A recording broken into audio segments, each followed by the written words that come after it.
ঠাকুরগাঁও পৌরসভার রাস্তাগুলোর অবস্থা একেবারেই বেহাল। দীর্ঘদিন সংস্কার না হওয়ায় শহরের প্রধান প্রধান সড়কসহ ওয়ার্ডের ভেতরের রাস্তা ভেঙে চুরে একাকার।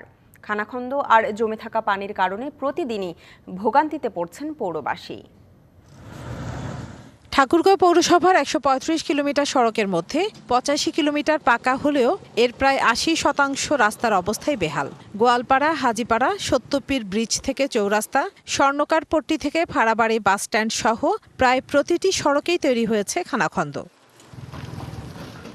পথচারীদের অভিযোগ, দীর্ঘদিন সংস্কার না হওয়ায় সামান্য বৃষ্টি হলেই রাস্তায় পানি জমে তৈরি হচ্ছে কাদা। কোথাও কোথাও তৈরি হচ্ছে বড় গর্ত। এতে গাড়ি ও রিকশা চালকদের পোহাতে হচ্ছে দুর্ভোগ, ঘটছে দুর্ঘটনা। চলাফেরা খুবই কষ্ট হচ্ছে।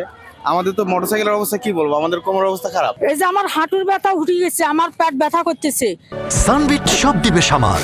সানবিট ম্যাজিক প্রেস ডিশওয়াশিং এর মাথা ঘোরানো সলিউশন। এত কষ্ট করে এই রাস্তাটা কোনো সরকারে ঠিক করে না। গাড়ি ঘোড়া অ্যাক্সিডেন্ট হয়, আমাদের চরম সমস্যা।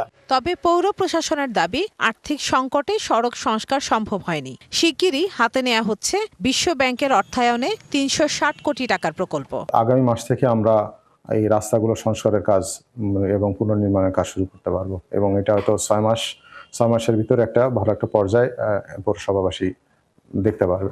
শহরের রাস্তাগুলো দ্রুত সংস্কারের আশায় পৌরবাসী। প্রতিশ্রুতি অনুযায়ী কাজ শুরু হলে নাগরিক দুর্ভোগ কমবে বলে মনে করছেন স্থানীয়রা। DBC news desk.